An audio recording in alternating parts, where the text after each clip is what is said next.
ভাই বরবাদ ছবি দেখে আপনার অনুভূতিটা একটু বলেন। আমি একজন কোরআনে হাফেজ, প্রত্যেকদিন 5 রাকাত নামাজ পড়ি। আর ওই বরবাদ ছবি দেখা আমি হলের ভিতরে 20 রাকাত নফল নামাজ পড়ছি। দেখতে পাচ্ছেন ইতিমধ্যে এলিয়েনটা আমাদের সামনে বেশি উঠছে। হয় মিয়া, এলিয়েন কোন কারে শান্তিতে আগারও দিতেন না। আসসালামু আলাইকুম দর্শক, আপনাদের দুপুর 8টার সংবাদে সবাইকে স্বাগতম। আশা করি ভালো আছেন। ভালো না থাকলেও কোনো সমস্যা নাই, বিনোদন দিয়ে আজকে ভালো করে দিব। ট্যাং ট্যাঙ্গা ট্যাং ট্যাং, সবাই নেংটি মাইরা মাটার বিনোদন দেখার জন্য বসে পড়েন। এতক্ষণ শুনলেন শিরোনাম, এখন শুনবেন বিস্তারিত। খবরের প্রথমে থাকছে বিড়িখুরের খবর। এক বাচ্চা সারাদিন কিছু খাইছে না, তার কোনো খবর নাই। সন্ধ্যাবেলা বিড়ির ফুটকি টান মারছে, এটার খবর সবাই রাখে। গোপন সূত্রে জানা গেছে, যারা গ্রাম নিয়ে টোল করতো এখন তারা গ্রামে এসে গ্রামের ওয়াইফাই চালাচ্ছে। এই ঈদে মুক্তি পেয়েছে বরবাদ সিনেমা। তো বরবাদ সিনেমা একবারে সাকিব আল হাসান ফাড়িয়ে দিছে। আরে ভাই, ওটা সাকিব আল হাসান না, তো সাকিব খান হইব। আরে সাকিব আল হাসান আর সাকিব খান একটাই। যাই হোক, বরবাদ সিনেমা একবারে ফাটিয়ে দিছে।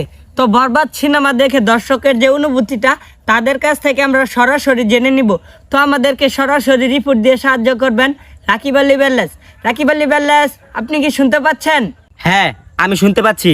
ভাই বরবাদ ছবি দেখে আপনার অনুভূতিটা একটু বলেন। ভাই কি কইতাম, বরবাদ ছবিটা একবার করা হয়েছে, আর লাস্টে দেখে ভাই আমি কান্দা দিছি। আর আমি কে, আমার দাদা দেখলো কান্ত, আমার আব্বা দেখলো কান্ত। ভাই এতই কষ্টের আছেন ছবিটা। ভাই কি কইতাম, আপনি তো ছবিটা দেখছেন না, এলে কষ্টটা বুঝতেছেন না। আমি দেখছি, এলে কষ্টটা বুঝতেছি।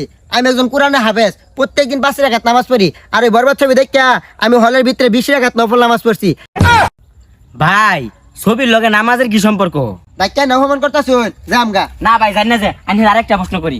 ভাই বরবাদ ছবির মধ্যে আইনের কোন ডায়লগটা সবচেয়ে বেশি ভালো লাগছে? সাকিব খান যেসম ক ওই জিল্লু মাল দে, এটা লাগানে আমারটা ভালো লাগছে। ভাই আপনাকে অসংখ্য ধন্যবাদ। তো রনি, আপনি তো দেখতেই পারলেন বরবাদ ছবি দেখে দর্শকের অনুভূতি। তো আজকে সর্বশেষ এই পর্যন্তই।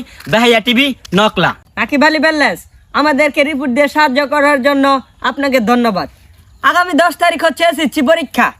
তাতে আমাদের কি, আমরা খবর পড়তেছি, আমরা খবর পড়ি।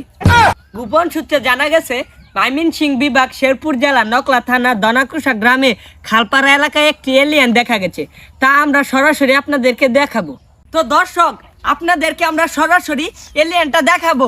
তো দর্শক দেখতেই পাচ্ছেন, এলিয়েনটা এখানে উকিঝুঁকি পারছে। হিরে কার আইন এলিয়েন এলিয়েন করে? ভাই কোন এলিয়েন? তো দর্শক দেখতে পাচ্ছেন ইতিমধ্যে এলিয়েনটা আমাদের সামনে বেশি উঠছে। হয় মিয়া, এলিয়েন কোন কারে শান্তিতে আগারও দিতেন না। তো দর্শক এলিয়েনটা হাগু করছে। ওই হারামজাদা যাই বিনা কুট না হালায়াম।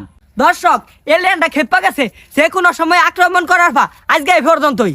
তো দর্শক আপনারা তো দেখতেই পারলেন, আমাদের শেরপুরে এলিয়েন ঢুকে পড়েছে। তো এলিয়েন আপনাদেরকে যে কোনো সময় হামলা করতে পারে। তো আপনারা সবাই সাবধানে থাকবেন। এখন শুনবেন আবহাওয়ার সংবাদ। আগামীকাল হয়তো সূর্য পূব দিক দিয়ে উঠে পশ্চিম দিক দিয়ে ডুববে, জানিয়েছে আবহাওয়া অধিদপ্তর। তো আবারও দেখা হবে বিকাল 11টায়। তো সেই পর্যন্ত ভালো থাকবেন, সুস্থ থাকবেন। আল্লাহ হাফেজ।